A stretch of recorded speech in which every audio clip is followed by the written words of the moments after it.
Bismillahirrahmanirrahim. Bismillahirrahmanirrahim. Assalamualaikum warahmatullahi wabarakatuh.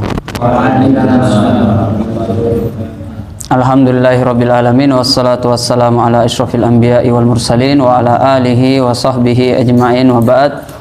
Nas'allahu ayyamunna alaina bil ilmin nafi wal amali shalih wa ayyaftah lana futuhal arifin wa ayyufaqihana fid din wa yarzuqana al ikhlas fil aqwali wal a'mal. Allahumma amin.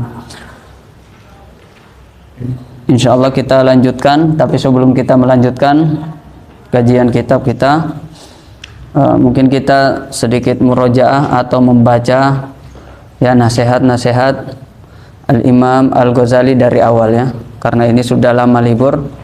Ada baiknya kita membaca dulu sebelum kita melanjutkan pada halaman 31. Jadi nasihat yang pertama di halaman ke-26. Anjuran Imam Al-Ghazali kepada murid-muridnya agar tidak menyia-nyiakan waktu.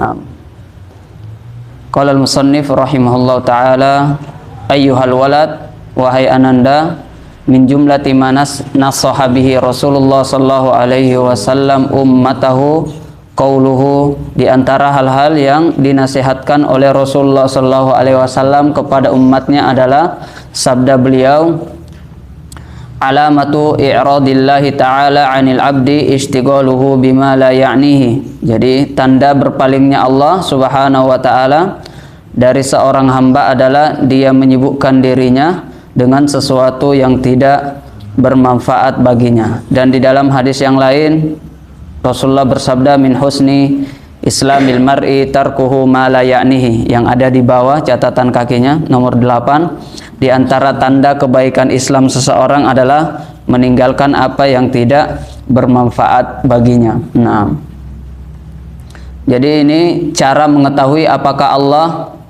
ya memperhatikan kita atau malah justru ya berpaling dan tidak memperhatikan kita. Jadi kalau ada pertanyaan bagaimana cara mengetahui apakah Allah itu memperhatikan kita atau tidak, apakah Allah berpaling dari kita atau tidak, maka jawabannya ya mudah.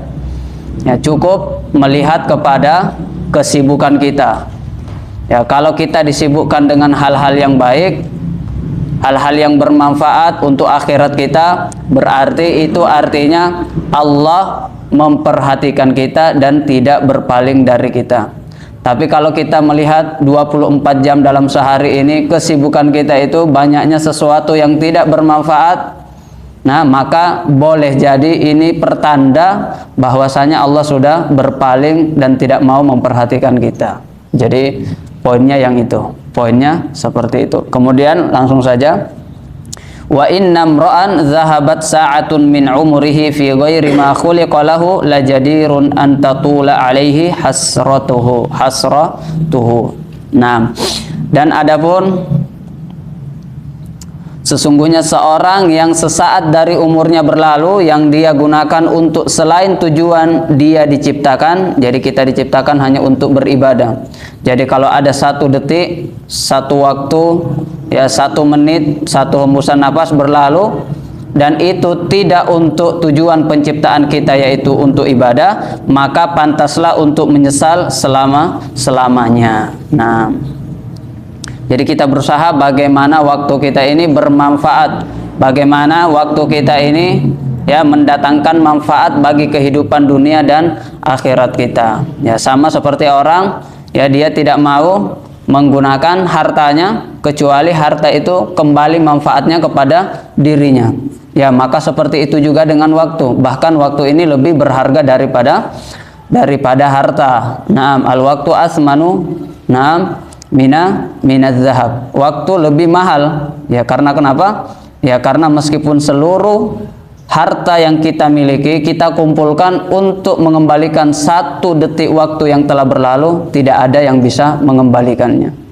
Ya, ketika seorang meninggal dunia dan dia meminta untuk diberikan waktu hanya 1 menit untuk hidup kembali di dunia ini, maka meskipun apapun, berapapun hartanya, maka itu tidak mampu membeli 1 menit itu atau 1 detik dari waktu. Jadi apapun ya yang kita serahkan untuk menukarkan waktu itu, maka tidak akan mungkin bisa ditukarkan. Makanya dikatakan waktu itu lebih berharga daripada seluruh dunia beserta isinya. Maka jangan sia-siakan waktu ini. Nah, kemudian yang ketiga nasihat di sini, wa man jawazal arba'in walam yaglib khairuhu syarruhu falyatajahhaz ilan nar.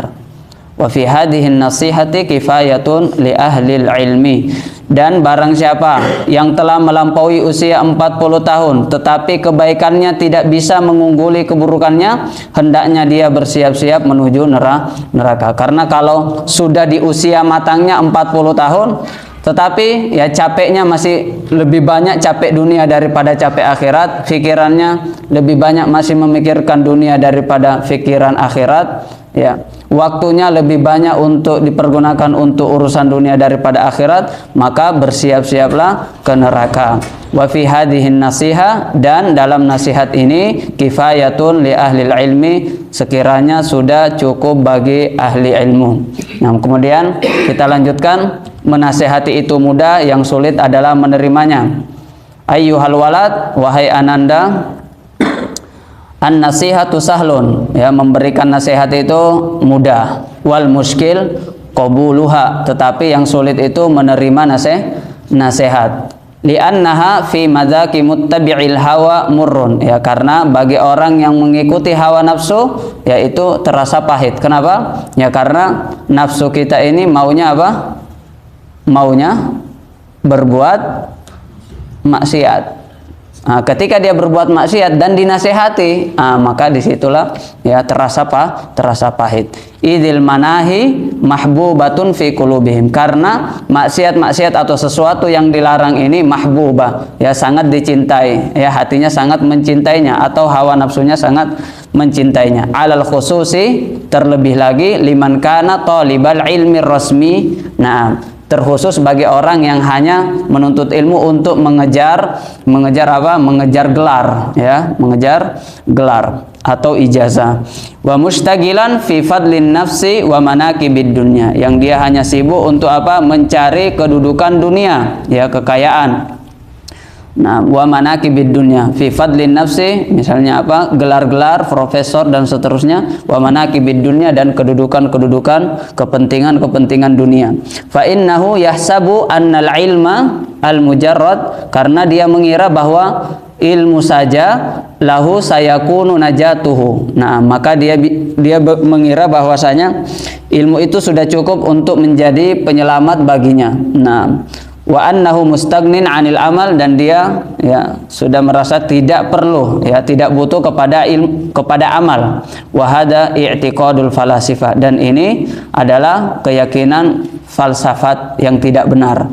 Nah, subhanallahil azim, maha suci Allah Subhanahu wa taala, la ya'lamu hadzal qadra, ya tidak mengetahui kedudukan seperti ini, annahu hina hassalal ilma, ya bahwa dia ketika sudah memperoleh ilmu, nah, idza lam ya'mal bihi takunul hujjatu alaihi akid, bahwasanya ketika orang sudah mengetahui ilmu tapi dia tidak mengamalkan ilmunya, maka ilmunya itu akan menjadi hujjah yang lebih kuat lagi untuk menjerumuskan dia, untuk membinasakannya, ya untuk menjatuhkannya. Kama qala Rasulullah sallallahu alaihi wasallam, sebagaimana sabda Rasulullah, asyaddun nasi adzaban yaumal qiyamah alimun lam yanfa'uhu Allahu bi'ilmi, adalah orang yang paling keras siksaannya pada hari kiamat adalah orang yang berilmu tetapi Allah tidak memberi manfaat dengan ilmunya. Waruya, ini yang terakhir, waruya annal Junaida ru'ya fil manami ba'da mautihi, dan ya Imam Junaid melihat di dalam tidurnya ba'da mautihi. Faqila lahu, nah, ini dikatakan di sini, diriwayatkan bahwa Al-Junaid pernah terlihat dalam sebuah mimpi seseorang, ya setelah kematiannya. Nah, kemudian faqila lahu, kemudian ditanyakan kepadanya, mal khabaru ya Abul Qasim, bagaimana keadaanmu wahai Abul Qasim? Qala tahatil ibarat wa faniyatil isyarat wa ma nafa'ana illa raka'atun raka'naha fi jawfil laili. Jadi di sini dikatakan perkataan telah sia-sia dan isyarat telah binasa, tidak ada yang bermanfaat bagi kami kecuali rakaat-rakaat yang kami kerjakan di tengah malam. Sampai sini ya kan. Nah, sekarang kita lanjutkan pembahasan di halaman 31. Nah, judulnya ilmu tanpa amal tidak akan menjadi sebab keberuntungan. Jadi ilmu tanpa amal tidak akan menjadi sebab keberuntungan. Nah, qala al-musannif rahimahullahu taala, ayyuhal walad la takun minal a'mali muflisan wala minal ahwali khalian wa tayaqqan annal ilmal mujarrada la ya'khudhu bil yadi. Naam. Jadi yang pertama adalah ayyuhal walad, wahai ananda, la takun minal a'mali muflisan. Janganlah engkau menjadi orang yang merugi amalannya, orang yang muflis, orang yang bangkrut amalannya. Nah, ini artinya. Jadi janganlah engkau menjadi orang yang merugi amalannya. Apa yang dimaksud dengan orang yang merugi amalannya? Yaitu dia banyak beramal ketika masih berada di dunia. Jadi amalannya sangat banyak. Dia mengumpulkan amalan-amalan sholat, dia mengumpulkan mengerjakan amalan puasa, sedekah, zakat, nah bahkan umroh dan haji, bacaan Quran, majelis ilmu, ya, membantu orang dan seterusnya. Ya, banyak amalannya. Banyak amalannya berarti banyak pahalanya. Karena setiap amalan ada pahala dan ganjarannya. Nah, ketika dia sudah capek-capek mengumpulkan amalan ini, nah, dia membawa amalan ini ya berjumpa dengan Allah Subhanahu wa taala. Ya Allah, inilah pahala salat saya, ini pahala sedekah saya, ini pahala puasa saya, ini haji saya, ini umroh saya, ini qiraatul Quran saya, ini majelis ilmu saya, dan amalan-amalan yang lainnya. Ketika dikumpulkan pahalanya, ya ternyata ya, ada orang yang menuntut dia di hadapan Allah Subhanahu wa taala. Nah, ya Allah, dahulu dia pernah menghina saya. Ya Allah, dahulu dia pernah menggibah saya, pernah menertawakan saya, pernah mengambil hak saya. Ya, pernah berutang tapi tidak dikembalikan, misalnya, tidak dibayar, tidak dilunasi. Pernah menipu saya, atau pernah apa lagi? Ya, pernah menzalimi saya, intinya seperti itu.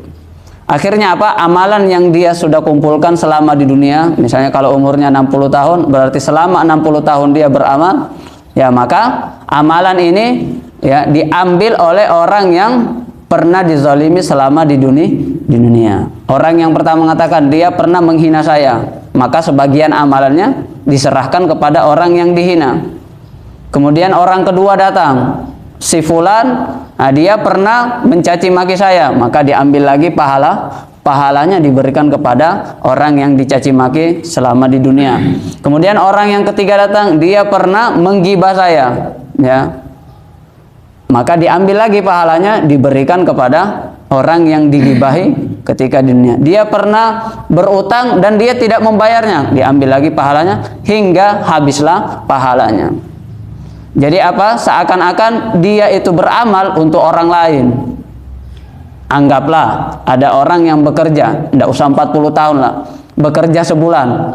Bekerja sebulan, tapi gajinya untuk orang lain. Mau atau tidak? Dia yang kerja sebulan, dia yang capek, tapi ketika hari penggajian, gajinya diserahkan kepada orang lain. Yang mau bank atau apa, yang penting bukan ke dia, ya, bukan untuk dia. Kira-kira mau seperti itu?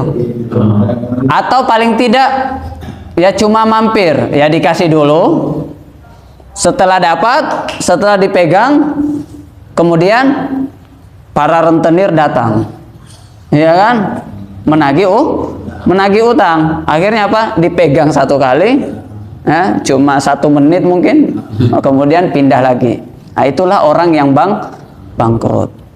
Nah, ini sudah capek-capek kerja ternyata, atau paling tidak kalau utang itu ya kita yang ngambil memang, tapi mungkin dicuri orang lah, atau hilang. Nah, dimasukkan ke tas, tasnya jatuh, entah kemana, hilang tasnya, ya kan, hilang tasnya. Jadi kerja capek-capek, tiba-tiba uang hasil kerjanya itu diambil orang. Nah, kira-kira mau seperti itu? Ya enggak mau, ya kan? Ya kita sudah capek, kita mau menikmati ya gaji kita. Ya, itu masih 1 bulan saja.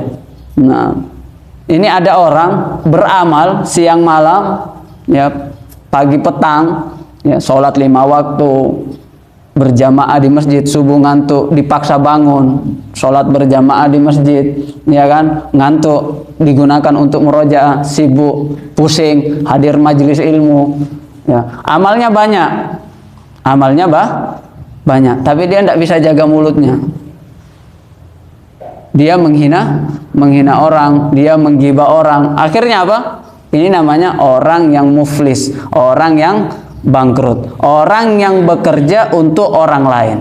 Maka nasihatnya adalah jangan bekerja untuk orang lain, atau jangan beramal untuk orang lain. Nah, kita yang capek, nah tapi pahalanya, nah kita yang sholat, pahala sholatnya untuk orang lain. Mau seperti itu? Kita capek baca Quran, dia mungkin tidur-tidur di rumah, tidak baca Quran misalnya, tidak ikut majelis ilmu misalnya.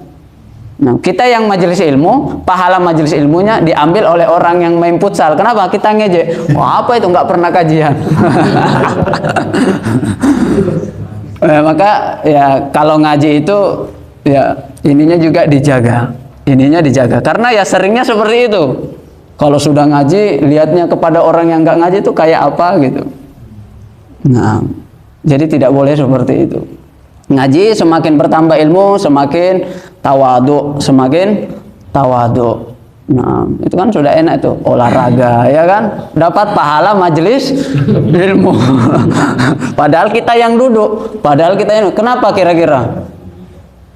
Ya ini, ya kan? Ya ini, tidak mampu diam ini. Hah? Kita gibain dia. Ah, itu tetangga saya enggak pernah ikut. Ah, hati-hati. Nah, jadi setan memang ini tidak pernah meninggalkan kita, ya. Setan tidak pernah lepas dari kita. Nah, itu poin yang pertama. Berarti poin yang pertama tadi, jangan beramal untuk orang lain. Sholat, pahala sholatnya untuk orang. Majelis ilmu, pahala majelis ilmunya untuk orang. Ini poin pertama. Poin yang kedua, ya. Tadi kita yang capek, pahalanya untuk orang lain. Semakin banyak kita ya menghina orang lain, menzalimi orang lain, maka tadi lanjutan kisahnya tadi, ketika amalannya sudah habis, tapi masih ada antriannya belum habis, ya tetangganya habis semua dibicarain, ya kan misalnya. Ya, akhirnya masih ada setengah. Yang lain sudah dapat pahala, sudah minggir, ya sudah puas, masih ada setengah. Ternyata belum habis yang dihina, yang dicaci, yang dizalimi, yang diambil haknya, belum habis. Akhirnya apa? Nah, pahala sudah habis. Orang yang menuntut belum selesai. Akhirnya apa? Allah Maha Adil, ya kan? Karena dia tidak dapat pahala, orang yang menuntut ini punya dosa. Dosanya yang kita ambil. Berarti poin keduanya, kita tidak melakukan, boleh jadi ada orang tidak berzina tapi dapat dosa zina. Ada orang tidak minum khamar tapi dia dapat dosa khamar. Ada orang tidak berjudi tapi dia yang dapatkan dosa berjudi.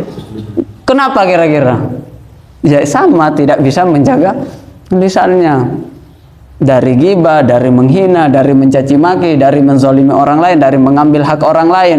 Akhirnya dia yang mabuk-mabuk di sana, tapi dosanya kita yang ngambil. Kenapa? Kita yang ngejek dia, kita yang menghina dia.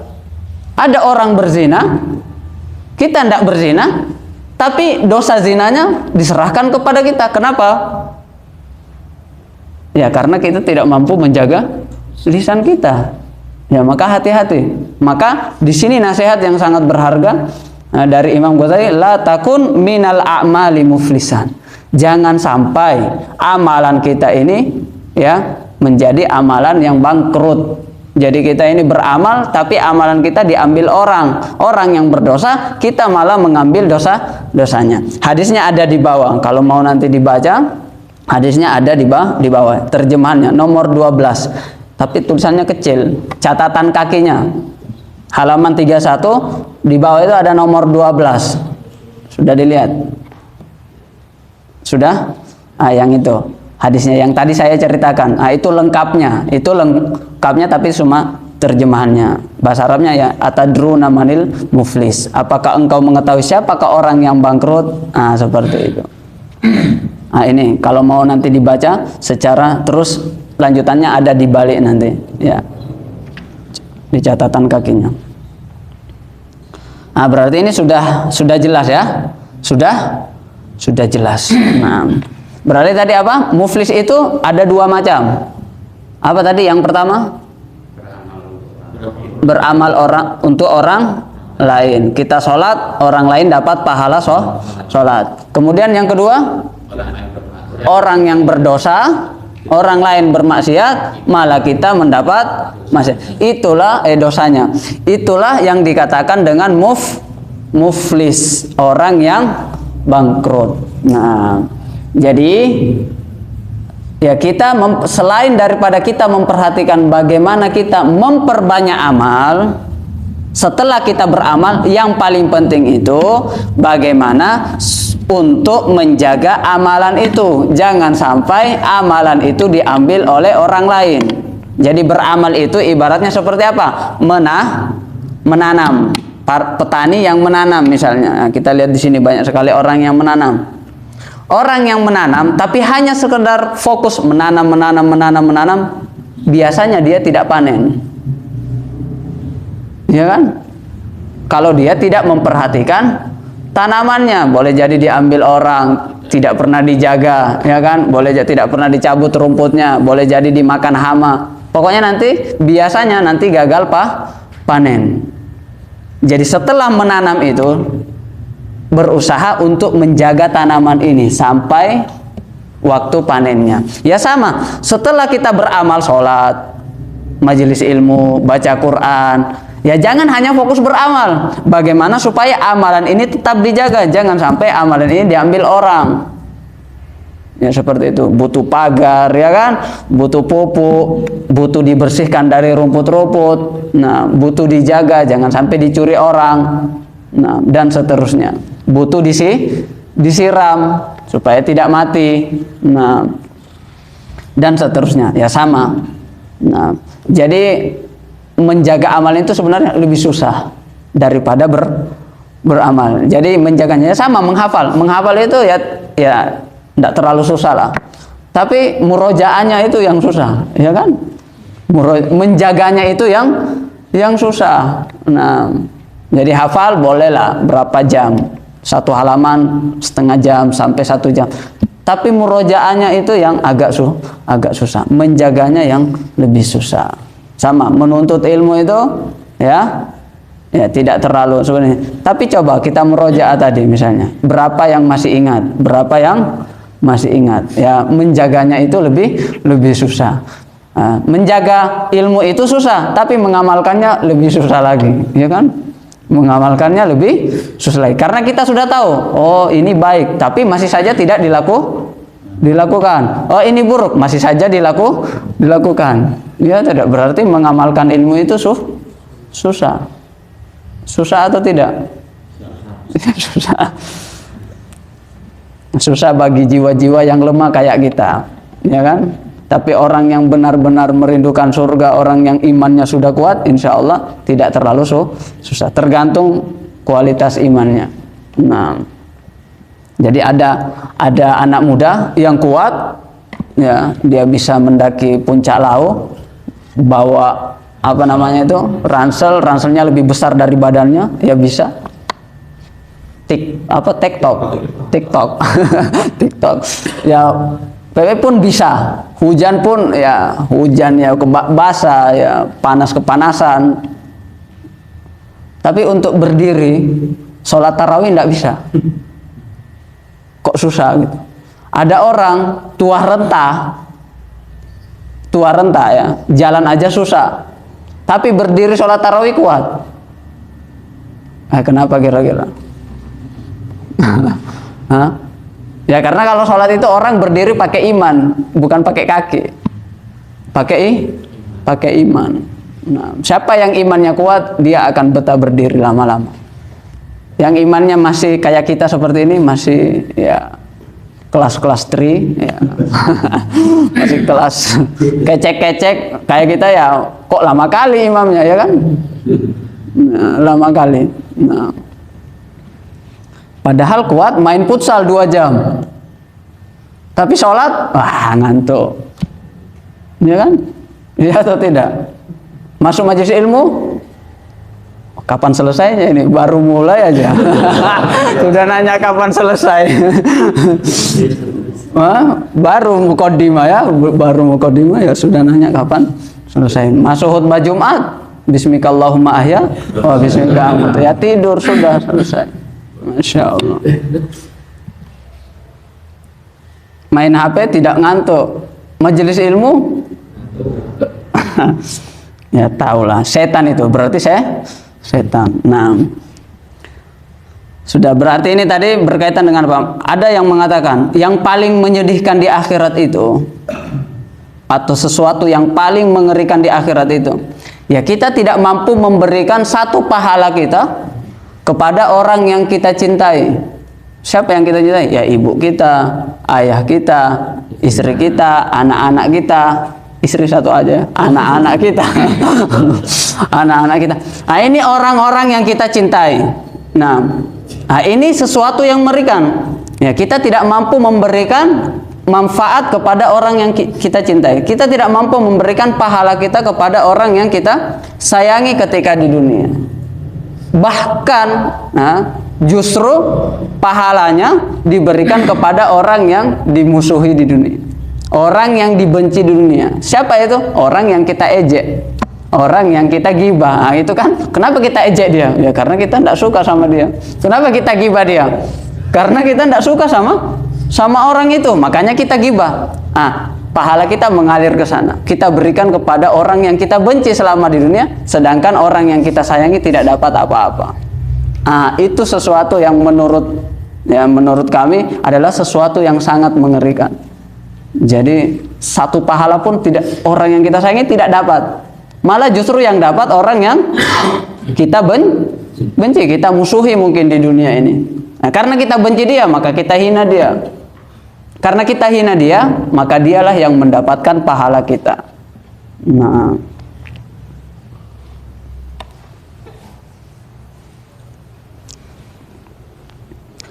yang terakhir tentang ghibah, ya tentang ghibah.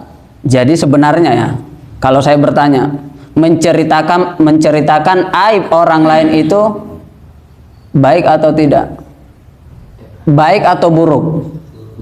Sudah tahu kan? Berarti jawabannya buruk. Menceritakan aib orang lain itu buruk. Nah, itu dulu. Sekarang, ghibah itu apa artinya? Menceritakan keburukan orang lain, ya kan? Jadi kita sudah tahu nih, ghibah itu menceritakan keburukan orang lain, tapi dia nggak ada, makanya dikatakan ghibah. Ghibah itu goib. Apa itu goib? Ya makhluk goib, tidak ada dia. Ya tidak ada. Kalau ada bukan ghibah namanya, menghina. Kalau ada menghina, tapi kalau orang yang tidak ada itu namanya ghibah. Tapi benar Ustaz, ya itulah ghibah. Karena benar itulah ghibah. Tapi kalau tidak benar, dusta, kita ngomongin orang tapi sesuatu itu tidak ada pada dirinya, itu di atas ghibah lagi. Ya fitnah bahasa Indonesianya. Ya fitnah. Bahat tahu faqad bahat tahu dalam hadis. Sekarang. Apa tadi? Ghibah itu artinya menceritakan keburukan orang lain. Karena dia punya keburukan, akhirnya kita ceritakan. Namanya manusia, semua punya keburukan. Kita ceritakan keburukan. Sekarang, tadi pertanyaan pertama, menceritakan keburukan orang lain baik atau buruk? Buruk. Berarti ketika kita menceritakan keburukan orang lain, berarti sama saja kita membuka keburukan kita. Belum nyambung. Sudah sampai? Tanpa orang lain menggibah kita, kita sudah mengungkapkan topeng kita sebenarnya, bahwa saya ini orang buruk. Kenapa saya buruk? Karena saya menceritakan keburukan orang lain. Berarti saya juga buruk. Orang yang saya cerita mungkin benar dia buruk, ya kan? Tapi secara tidak langsung, ketika saya menceritakan keburukan itu, saya juga menceritakan secara tidak langsung keburukan saya sama orang yang saya temani bicara. Berarti menggibah orang lain sama dengan menggibah, membuka aib orang lain sama dengan membuka aib kita sendiri. Aib kita apa? Saya suka gibah, itu aib kita. Iya atau tidak? Tanpa kita sadari, namanya maling teriak maling. Apa? Ya itu, kira-kira seperti itu. Jadi dia menceritakan keburukan orang lain, padahal dia juga pada saat itu melakukan keburukan. Jadi dia menceritakan keburukan dengan melakukan keburukan. Membuka keburukan orang lain itu artinya membuka keburukan kita. Ya sama kan? Sama atau tidak? Kita sudah buka aib kita, buka keburukan kita, pahala kita ngalir ke sana. Ya dia buruk, boleh jadi dapat pahala. Kita yang gibah sudah buruk, pahala kita pindah, berkurang. Ya kan? Maka sekali lagi dipikir lagi, dipikir-pikir lagi. Wah, tapi enak Ustaz. Makanya dikatakan menu yang paling enak itu di dunia ini apa? Bukan ayam bakar, bukan kambing bakar, bukan onta guling, bukan. Apa? Bangkai saudara. Ini nomor satu ini, kalau bisa di list ini, yang mana yang paling banyak dinikmati oleh orang, bukan ayam, tapi apa? Kalau ayam bakar, kambing bakar, mungkin hanya orang kaya yang bisa menikmati, ya kan? Tapi kalau gibah semua, mau dia miskin, mau dia paling fakir, ya makan bangkai saudara. Nah, menu buka puasa yang paling nikmat, iya. Apa itu? Makan bang. Ibu-ibu lagi buat buka puasa, ya. Ya bapak-bapak juga, ya kan? Bapak-bapak juga, ibu-ibu juga lagi buka puasa, ya. Dia takut mencicipi ya makanannya. Kenapa? Takut batal sampai dikeluarkan berulang-ulang, saking takutnya. Setetes air saja takut itu. Tanpa sadar dia memakan bangkai saudaranya. Nah, ya sudah, ini intinya seperti itu. Jadi jangan sampai kita menjadi zalim. Menjadi mazlum, dizolimi itu masih lebih baik. Jadi kalau ulama dizolimi itu bersyukur malah. Alhamdulillah saya ditakdir sebagai orang yang dizolimi, bukan sebagai orang yang zolim. Ya kan? Tapi tidak usah minta dizolimi, bukan itu maksudnya. Tapi kalau dizolimi malah bersyukur. Kenapa? Bukan ditakdir sebagai yang zalim. Nah, tapi sebagai mazlum. Orang yang mazlum angkat tangan, doanya diijabah. Makanya orang yang zalim juga hati-hati.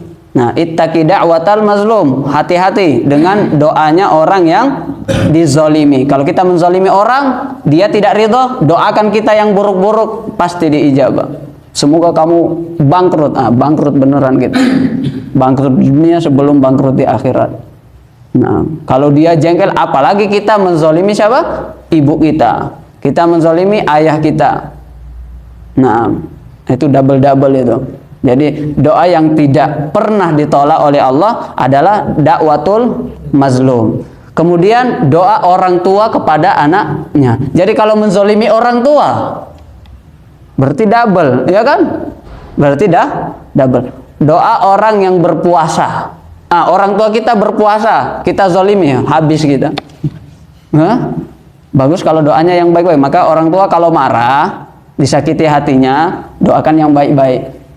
Ya, sama kisahnya Imam Sudais, ya kan, pernah dengar? Imam Sudais waktu yang kecil itu nakal itu.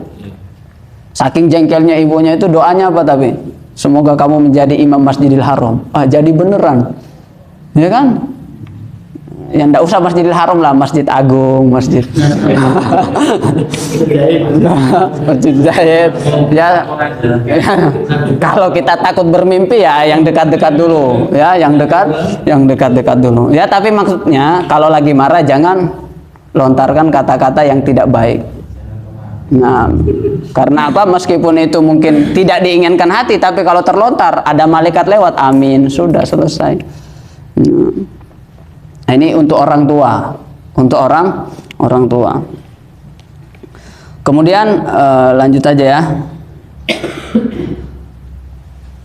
Wala minal ahwali kholian. Nah, apa maksudnya ini? Ini nasihat yang kedua. Tadi apa? La takun minal a'mali muflisan. Nah, jadi dijaga amalnya.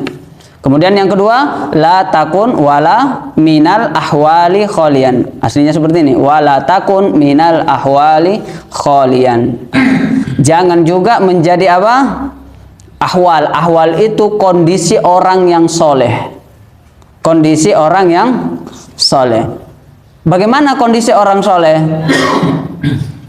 Kondisi orang yang soleh itu ketika dia beribadah, dia mendapatkan kenikmatan. Kondisi orang yang soleh, di saat dia melakukan ketaatan, bertambah imannya. Kondisi orang yang soleh itu, di saat dia sholat, dia menikmati sholatnya. Di saat dia membaca Al-Quran, bergetar hatinya. Di saat dia mendengarkan nama Allah disebutkan, bergetar. Idza tuliyat alaihim ayatuhu zadathum imana. Innamal mu'minuna idza dzukirallahu wajilat qulubuhum. Ketika dia mendengarkan nama Allah, wajilat qulubuhum, hatinya bertambah takut. Wa idza tuliyat alaihim ayatuhu zadathum imana. Ketika dia mendengarkan ayat suci Al-Quran dibaca, maka bertambah imannya. Itu adalah kondisi orang soleh. Ketika dia berzikir, dia tenang. Jadi galau, banyak masalah, astaghfirullah, alhamdulillah, subhanallah, wala ilaha illallah, Allahu akbar.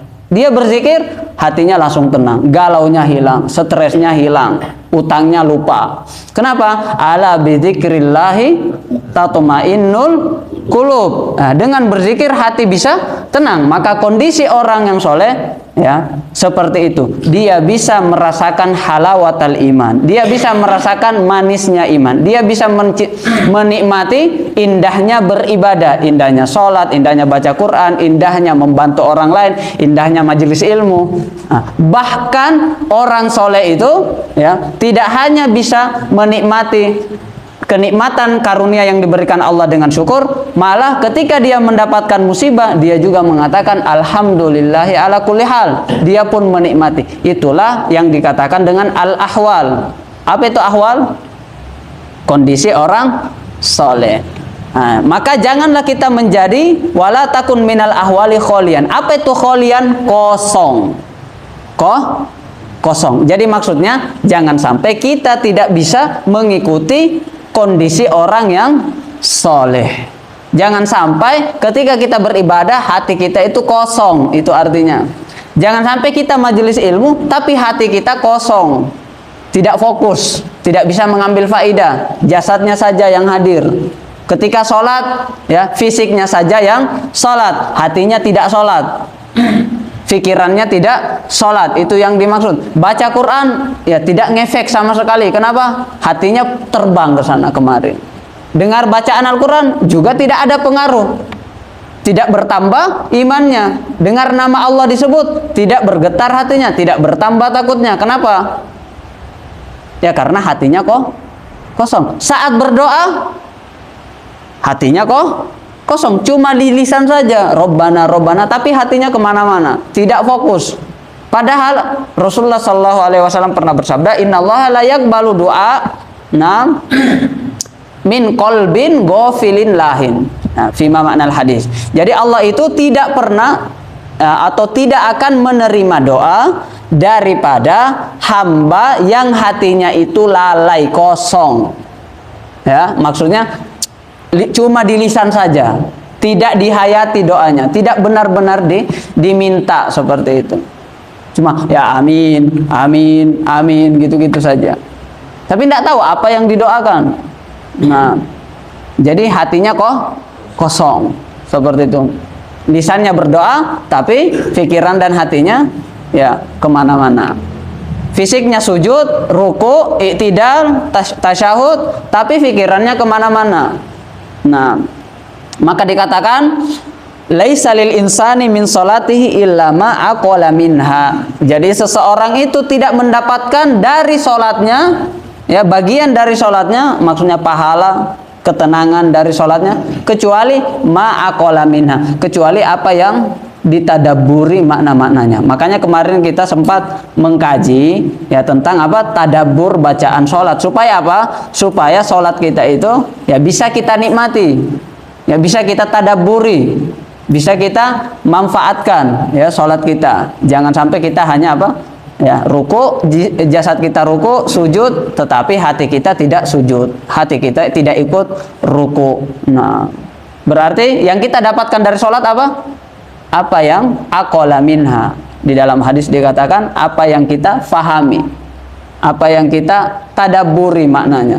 Nah, dan ambil pelajarannya. Ketika kita mentadabburi sholat, maka disitulah kita akan banyak mengambil faidah. Setelah sholat, maka itu akan berpengaruh pada akhlak, tingkah laku, adab kita ya dalam kehidupan sehari-hari. Nah, berarti ini sudah paham kan? Apa yang dimaksud dengan wala takun awala minal ahwali kholian. Apa artinya? Intinya apa? Kalau melakukan ibadah jangan sampai hatinya kosong. Majelis ilmu jangan sampai hatinya kosong. Ya kasihan. Karena kalau hati kosong, nikmat ibadah hilang. Iya kan? Nggak bisa menikmati ibadah. Makanya kok lama gitu. Kenapa ada orang kalau nikmat itu tidak ada yang lama? Contohnya orang sekarang main game. Karena sudah nikmat main game, tidak ada tuh lama-lama 1 jam 2 jam pun ya tidak lama bagi mereka. Makan pun lupa, mandi pun lupa, semua lupa. Kenapa? Asik main game. Ya atau tidak? Nah, karena apa? Hawa nafsu suka dengan permainan. Ad-dunya laib. Apa itu ad-dunya laib? Dunia ini permainan, ya atau tidak? Nah, jadi sebenarnya di dunia ini kita itu hanya menunggu mati, ya kan? Nunggu mati. Nah, merugi orang yang mengutamakan kehidupan dunia daripada akhirat. Imam Nawawi itu hidup di dunia berapa tahun? 45 tahun. Dipotong masa balik. 45 tahun umurnya. Berarti hidup di atas dunia 45 tahun. Di alam kubur berapa tahun? 800 tahun. Sampai sekarang ini. Berarti yang banyak yang mana? Alam kubur atau dunia? Kita belum berbicara mahsyar, hari kebangkitan, pembagian amal, penimbangan amal, pembagian catatan kebaikan, catatan keburukan, belum haud, belum apa lagi sirat, dan belum masih panjang lagi. Ya kan? Masih banyak ya terminal-terminal yang harus kita lalui. Terminal yang pertama, stasiun yang pertama adalah kubur. Di kuburan saja sudah lama apabila hanya dibandingkan dengan kehidupan dunia. Imam Syafi'i umurnya 53 tahun. Berapa sekarang umurnya di kubur? 1200 tahun. Jadi kubur saja sudah 1200 tahun. Umurnya di dunia 53 tahun. Maka orang bodoh yang mau mengutamakan 53 tahun ini, kemudian dia mau sengsara ya, selama-lamanya di sana. Nah, maka hidup ini hanya menunggu apa? Menunggu mati. Ini ka'annahum asyiyatan au duha. Kita hanya menunggu mati, sebentar lagi mati. Ya, biar tidak bosan dikasih mainan. Iya kan? Apa itu? Kenikmatan dunia, mainan. Apa itu mainannya di dunia ini? Ya semua ini kenikmatan. Zina, zuyyina linnasi hubbus syahawat minan nisa wal banin, perempuan, anak-anak, harta-harta, jabatan, kendaraan, semua ini adalah permainan. Sama anak-anak, ya kan? Akhirnya orang yang sibuk dengan dunia ini, dengan permainan ini, sama dengan anak kecil. Anak kecil itu kalau sudah kecanduan game, ya kan, kecanduan game, disuruh makan tidak dengar, disuruh mandi tidak, apalagi suruh ngaji, ya kan, makan saja yang masih enak kadang lupa, ya, karena dia tidak mau dengar, diambil mainannya, ya kan, sama bapaknya. Kira-kira anaknya senyum-senyum? Ya enggak, nangis. Ya sama persis dengan manusia. Manusia ini di dunia ini dikasih permainan, ini loh permainan. Diambil permainannya, nangis. Iya kan? Enggak terima. Kok Allah, kok saya sengsara? Bukan sengsara, kita yang kecanduan dengan permainan. Maka ketika diambil kita enggak terima, seperti anak-anak yang tantrum itu. Kenapa Allah tidak adil? Kenapa Allah memberikan musibah seberat ini? Bukan, kita, dunia sudah masuk ke dalam hati kita. Maka ketika diambil, tidak terima. Ya sama dengan anak-anak. Ketika HP-nya diambil, tidak terima. Nah, sudah ya. Kemudian nambah lagi. Atau saya tambahkan lagi, wala minal ahwali kholian. Maksudnya apa tadi? Hatinya kosong. Saat hatinya kosong, berarti akibatnya apa? Kalau hati kita kosong dalam ibadah, akibatnya apa? Yang pertama adalah hilang nikmat ibadah. Berarti sholatnya menjadi gersang, hampa, ya, tidak nikmat gitu. Hanya sebagai rutinitas saja. Hanya sebagai rutinitas, capek, ketika lama langsung protes gitu. Nah, bukan kebutuhan, tapi menggugurkan kewajiban saja. Dijadikan sholat itu beban, ya, beban. Nah, kemudian kalau hati kita kosong, itu tidak menambah keimanan kita. Yang kedua, nah, kalau hati kita kosong, itu tidak akan mempengaruhi, tidak memberikan pengaruh kepada akhlak dan perilaku kita sehari-hari. Nah, jadi sholat, tapi setelah sholat masih curang. Ketika dia sholat, dia sujud itu simbol ketawaduan, tapi setelah sholat dia sombong lagi. Berarti tidak ada dampaknya. Nah, kemudian yang keempat, misalnya boleh jadi pahalanya berkurang, sebagaimana yang disebutkan dalam hadis. Ada orang sholat, tapi tidak mendapatkan dalam sholatnya kecuali 1/10-nya, kecuali 1/2-nya, kecuali 1/3-nya, kecuali setengahnya. Kenapa berkurang? Ya karena hatinya sering lari. Semakin hatinya lari, semakin kurang. Nah, maka dapat hati yang kosong saat beribadah dapat mengurangi pahala. Bermajelis ilmu, pahalanya besar, tapi hatinya kosong, pahalanya juga kurang. Baca Quran, pahalanya besar, satu hurufnya 10 kebaikan, tapi ketika baca Quran, hatinya kosong. Dengar Quran, hatinya kosong. Dengar musik, terasa nikmat, ya kan? Dengar musik nikmat, nonton film nikmat, main game nikmat, baca Quran hilang nikmatnya. Nauzubillah. Majelis ilmu hilang nikmatnya. Nah, kenapa? Karena seringnya hati kita kosong. Nah, dan boleh jadi hati yang kosong ini bisa akibatnya bisa mengantarkan orang kepada sifat nifak. Apa itu nifak? Munafik. Ya, karena munafik itu artinya apa? Orang yang lain di lisan, lain di hati, ya kan? Dia mengatakan saya beriman, hatinya tidak. Ya mirip-mirip dengan orang yang hatinya kosong. Hatinya kosong, jasadnya sholat, hatinya tidak sholat. Lisannya baca Quran, hatinya tidak ikut. Karena munafik itu artinya tidak sesuai perilakunya dengan hatinya. Maka jangan sampai ini mengantarkan, ya, semakin orang hatinya sering kosong dalam melakukan ibadah, maka itu bisa saja mengantarkan kepada sifat munafik. Akhirnya apa? Tidak nikmat, akhirnya malas. Maka sifat orang munafik ketika sholat apa? Kusala. Yuraunan nas, mereka hanya apa? Pengen dipuji. Malas sholat. Itulah sifat orang munafik. Nah, la yadhkuruna Allah illa qalilan, tidak zikir kecuali sedikit. Nah, dan juga mengantarkan kepada sifat sombong. Ya, kenapa? Karena semakin banyak ibadahnya, tapi ibadahnya hanya fisik, tidak masuk ke hati, hatinya tidak hadir. Akhirnya apa? Dia sombong. Amalan saya banyak. Saya sering rajin majelis ilmu, saya rajin sholat jamaah, saya rajin baca Quran. Akhirnya hanya sombong, ya, mengantarkan kepada sifat yang sombong.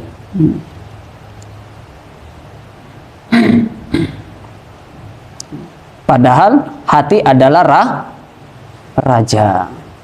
Ini pasukannya sholat, tapi kalau rajanya tidak sholat, ya kan, tidak benar juga, ya kan? Idza saluhat salahal jasadu kullu wa idza fasadat fasadal jasadu kullu.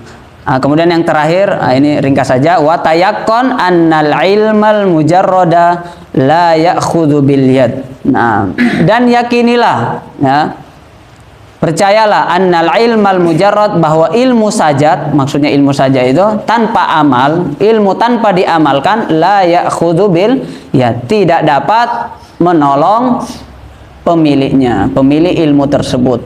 Nah, jadi ya ini mirip-mirip dengan nasihat yang kemarin, dan insya Allah ini akan dibahas nanti, ya, kita lanjutkan. Nah, intinya ini berkaitan dengan ilmu, bahwa yakinilah bahwa ilmu saja tanpa diamalkan tidak akan menolong pemiliknya. Majelis ilmu saja, catatan-catatan kita itu hadir di kajian-kajian ini, tapi kalau ilmu itu, ya, tidak diamalkan, nah, itu tidak mendatangkan manfaat. Ilmu itu adalah penolong, tapi dengan syarat, ketika ilmu itu diamalkan. Nah, kemudian di sini setelahnya ada contoh-contoh, tapi kayaknya ini nanti aja, ya, cukup kayaknya. Nah, jangan banyak-banyak. Nah, intinya setiap majelis usahakan niatnya untuk amal gitu. Ya, kalau terlalu banyak pusing, paling tidak satu poin kita bawa pulang, oleh-oleh kita. Ya, biar kita tidak menjadi orang-orang merugi. Jadi setiap majelis satu poin, apa yang bisa saya ambil dari majelis ini? Satu poin kita usahakan untuk amal.